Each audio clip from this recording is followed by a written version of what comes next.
여러분 안녕하십니까? 3월 10일 예금 인출 사태를 막지 못한 실리콘밸리 은행이 폐쇄되었습니다. 이틀 뒤 역시 예금 인출 사태를 감당하지 못한 시그네이처 은행에 대해서도 당국은 같은 조치를 내렸습니다. 3월 8일 코인 투자자들에게 금융 서비스를 제공했던 실버게이트 은행이 파산한 후 사흘 동안 미 역사상 각각 두 번째, 세 번째 대형은행이 도산했습니다. 은행의 연쇄 도산은 1990년대 이후 미 연준의 전례 없는 금리 인상의 폭과 속도에도 불구하고 좀처럼 인플레이션이 수그러들지 않는 미국 경제에 찬물을 끼얹는 것과 같았습니다. SVB 사태가 일어났던 주초 월스트리트저널은 전문가들이 6개월마다 6개월 후 경기 침체를 예측했으나 오지 않았고 미국 경제는 공고했으며 고도 침체라고 자주했습니다. 그러나 며칠 뒤 SVB 사태는 게임 체인지였습니다. 미국 내 자산 규모 제16위 은행을 비롯한 연쇄 도산은 글로벌 금융 위기 후 대대적인 개혁을 단행했던 금융 시스템에 대한 회의론으로 제기되기도 했습니다. 금융이 긴축 통화 정책의 약한 고리로 떠오른 것입니다. 월스트리트저널은 SVB 사태가 이전의 충격이 그랬듯이 경기 침체 가능성을 높이고 있다는 취재 기사를 실었습니다. 금융이 약한 고리인 이유는 금융은 교환이 아닌 약속의 행위이며 그 약속을 지킬 수 없는 상황이 일어났기 때문입니다. 금융업은 단기로 자금을 조달해 장기로 운용하는 자금 중개가 핵심이며 예금자나 투자자의 상환 요구에 부응하지 못하는 만기 불일치 위험에 노출되는 속성을 가집니다. 파이낸셜 타임즈의 수석 컬럼니스트 마틴 울프는 은행은 실패하게끔 설계되었으며 실제로 실패한다고 진화론적 관점의 기고문을 실었습니다. 비록 은행이 시장경제에 필수적이기는 하나 은행 시스템이 규칙에 따라 작동하지는 않는다는 설명입니다. 달러화가 자국 통화가 아닌 나라에서는 외환거래 시 필요한 달러화를 제공하지 못해 약속을 이행하지 못하는 통화불일치 위험도 존재합니다. 국민경제 차원에서 만기불일치 위험이 금융위기 요인이 되듯이 통화불일치 위험은 외환위기 요인이 됩니다. SVB는 전날 420억 달러의 예금 인출 사태가 일어나고 다음 날 문을 닫아 21세기 뱅크런의 모습을 보여주었습니다. 이 은행의 도산에는 다변화되지 않고 예금 보호 대상을 초과하는 거액 비부버 예금의 그 배경이 있습니다. 이 예금은 대부분 기술기업, 벤처회사들이 IPO, 스펙 등으로 조달한 자금입니다. 은행은 SVB 금융그룹의 대차대조표에서 확인할 수 있듯이 수치한 막대한 규모의 예금을 대출보다는 미국채 등 안전한 채권에 투자했습니다.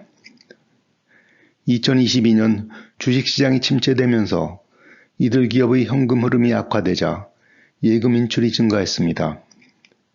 SVB는 예금 인출에 대응해 자산 매각을 했으나 금리 인상으로 인해 채권 가격이 하락해 자산 매각에 따른 막대한 손실이 발생하고 자금 조달에 실패하면서 마침내 뱅크런이 일어났습니다.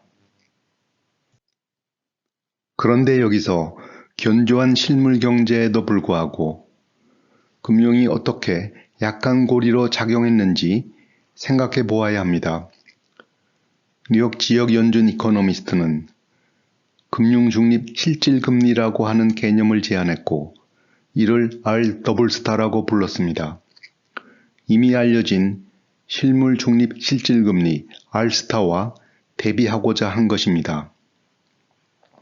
R스타는 안정된 물가와 완전 고용 하에서 가상의 실질금리, 즉 실물 중립 실질금리를 말합니다. 실질금리가 R스타보다 낮을 때 물가 상승 압력에 따른 인플레이션 갭이 반대로 R스타보다 높을 때 디플레이션 갭이 일어납니다. R+스타는 금융 불안정을 일으키는 가상의 실질금리 수준을 말합니다. R이 R+스타를 초과하면 경제는 금융 불안정이 발생하는 레짐으로 진입합니다. 빚의 상환 능력이 취약하게 돼 신용 위험이 높아져 신용 스프레드는 증가하고 신용시장에 경색이 일어납니다. 이때 경제활동은 신용 제약에 빠질 뿐 아니라 자산 가격도 하락하는 이중고에 처하게 됩니다. 이들 연구자들은 낮은 실질금리가 장기화될 때 빚에 대한 두려움이 사라져 빚은 늘어나게 되고 늘어난 빚은 R+스타를 떨어뜨려 금리가 조금만 올라도 금융 불안이 일어날 수 있는 환경이 조성된다는 이론을 제시했습니다. 이들 연구는 저금리 기저하에서 물가 안정을 위한 금리 인상이 물가를 잡기 전 금융 불안을 야기할 수 있다는 함의를 가집니다. 실질금리가 미처 R스타로 상승하기 전 먼저 R+스타에 이를 것이기 때문입니다. SVB 사태는 이들의 가설이 설득력을 가지게 합니다. 과도한 금리 인상이 자칫 금융을 훼손할 가능성에 대해 언론 경고했습니다. 연준은 R스타가 아니라 R+스타를 걱정해야 한다는 블룸버그의 기고문은 한 예입니다. 이 기고문은 작년 10월 초 미 국채 금리가 치솟고 우리나라 외환 불안이 정점에 달했던 시점에 발표되었습니다. SVB 사태에 미 국채 시장은 즉각 반응했습니다.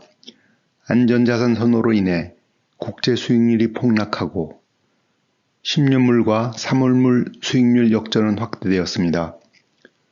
경기 침체의 가능성이 더 커졌다고 전망한 것입니다. 한편 SVB 사태는 국내 외환시장에도 즉각 영향을 미쳤습니다. 3월 13일 월요일 베이시스 스왑이 급등하고 환율도 올랐습니다. 물론 안전자산 선호가 요인으로 작용하고 있습니다. 지난 75년간 인플레이션 추이를 보건대 물가 상승 압력이 단기간에 해소될 것으로 보이지 않습니다. 물론 이 예측에 SVB 사태는 고려하지 않았습니다. 금융당국이 예금보험 한도와 무관하게 예금을 전액 보증하고 유동성 지원 프로그램을 가동했음에도 불구하고 중소은행에 대한 불안이 쉽게 해소될 것으로 보이지 않습니다. SVB 도산을 찻잔 속의 태풍에 불과하다고 보는 시각은 엘 에리언의 주장처럼 연준이 통화정책에 흔들림이 없어야 한다는 주장을, 반대로 금융 불안이 지속될 가능성을 믿는 시각은 2% 물가 안정 목표 통화정책을 실용적이지 못하다고 비판합니다. 연준이 무리하게 2% 물가 안정 목표를 밀어붙인 데 금융 불안의 배경이 있다는 것입니다. 또 다른 기고문은 만약 높은 인플레이션 압력을 외면하고 연준이 금리 인상을 중단한다면 그것은 곧 심각한 금융 불안의 증거라고 주장합니다. R+스타 이론을 생각해보면 충분히 이해될 수 있습니다. SVB 사태는 관련한 다양한 이슈를 불러일으켰습니다. 연방예금보험공사 CEO를 지낸 쉴라 베어 씨는 SVB 예금자를 보호하는 조치가 위험한 선례를 남기고 있다고 규제 당국을 비판했습니다. SVB 도산이 금융 시스템을 위험에 빠뜨리는지에 대한 충분한 논의 없이 취한 조치는 예금자들의 모럴 해저드를 불러일으킬 것이라는 지적입니다. 앞으로 대선의 쟁점이 될 것으로 보이는 지적입니다. 월스트리트는 SVB의 자산이 미국채와 같은 우량 자산으로 구성되었음에도 불구하고 도산한 것은 잘못된 통화정책에 책임이 있다는 사설을 실었습니다. 연준이 뒤늦게 급하게 금리를 올린 것을 비판했습니다. 2022년 은행권 보유 채권의 평가 손실이 6,200억 달러에 이르는 것으로 알려집니다. 같은 맥락에서 월스트리트는 통화정책의 원죄가 있으나 규제 당국이 위기를 막을 수 있었음에도 불구하고 충분히 대처하지 못했다는 전 당국자의 인터뷰 기사를 실었습니다. 이만 마치겠습니다.